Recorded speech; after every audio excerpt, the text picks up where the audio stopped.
Namaste, Estonia. We all of us come into this world as an enlightened awareness, completely free. Our essence is absolutely whole. We actually experience ourselves as this vast field of enlightened awareness, and all of life is occurring in this that we are. As a matter of fact, science will tell you that when you are born and you're in very early infancy, you feel yourself to be a field of oneness that is so complete that when mother's hand comes before your eyes, baby experiences mother's hand as being part of itself. So one do you feel with all that exists. But unfortunately, through the natural course of life's pains and trials, this enlightened awareness that is here, it gets covered over by a series of shutdowns and blocks and lies and layers, and we lose sight of this naturally free, enlightened awareness, this divine potential that we are. And it can be something very simple. It can be the kind of thing that you're 3 years old and you're crying about something, and your mother says, come on, dry your tears. And the little infant gets it. Oh my God, I'm not supposed to feel, at least not these emotions that have the tears. And the first shutdown happens. Or it can be the kind of thing, I remember I was 8 years old, and we had a violent background in my home life, and so the way I used to escape was into books. And of course, when you love things, you become good at it, and I became a good reader and therefore a good speller. And I got chosen to represent the third graders, the 8-year-olds, in a spelling contest called a spelling bee. And all the different schools had gathered together from our county, and thousands of people were in a stadium. And I'd already spelled 3 difficult words. And then they gave me one of the simplest words in the English language, the word fleet. Now, in my children's books, I'd never seen the word fleet, but I had seen the word flea, an insect. And so I just stood there in front of these thousands of parents and children and students and teachers, and I said, F-L-E-A-T, and the whole stadium was hushed. And then all at once, it erupted into laughter. No one had given me a manual. How do you deal with mass humiliation in front of your peers? And I looked to my mother, who was sitting in the third row, for support, and she looked at me as if I was the greatest disappointment in her life. And she just shook her head, and she went like this. I didn't know what to do in the face of this, and it was like this huge wall just came slamming down. And I retreated to go sit back with all the other losers, and I decided that day that I would never be smart enough. I'd never amount to anything. Layer upon layer of these shutdowns happened. I can remember when I was 16 years old, I fell in love with my first boyfriend, and I tried to impress him, and you know what it's like.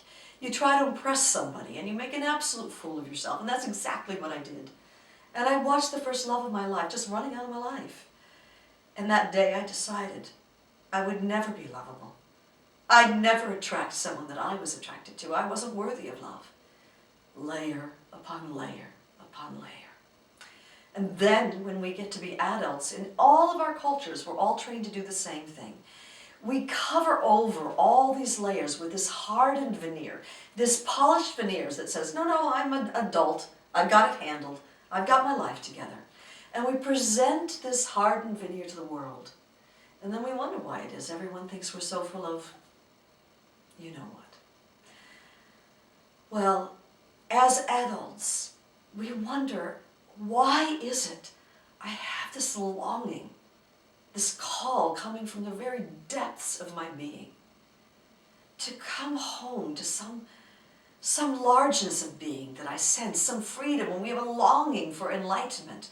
We have a longing to experience that wholeness, to experience the divine potential, which we all of us come in as. And so we end up seeking, and if you're like me, that's what I ended up doing. I ended up studying everything in personal growth and reading books and going to seminars and taking lectures.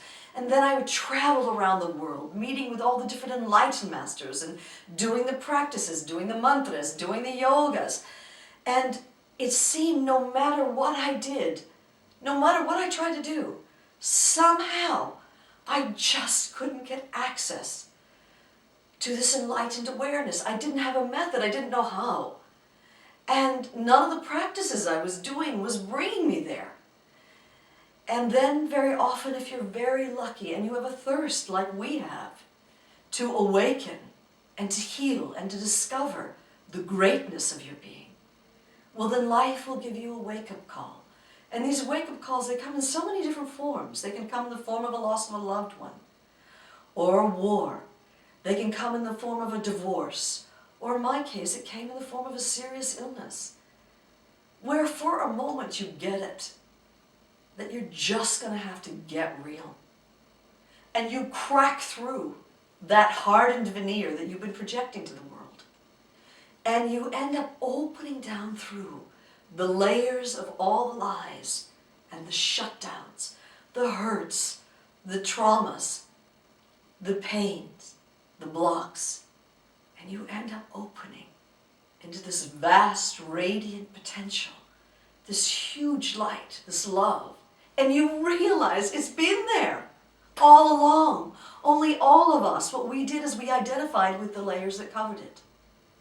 And then if you get to be very lucky, as I have been more lucky than I could possibly thank God, grace, the universe for, you so fall in love with the truth inside you that you will do anything to clear whatever blocks you, whatever shuts you down, whatever obscures you, whatever veils you, so that this radiant potential, this enlightened awareness, this huge field of love that you are, that is your essence, that is your soul, can live your life. And so your soul is what's calling you home. Brandon Bayes isn't calling you to the journey. It's the love inside you, the truth inside you that's calling you home. And the journey is just a method to open into this divine potential, into the enlightened awareness, to awaken and start living from the freedom of who you are.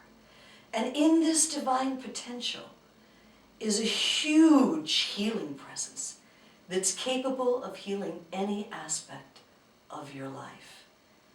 And so, Estonia, I welcome you home to the truth that dwells inside you, to the radiant, enlightened awareness that is your own essence.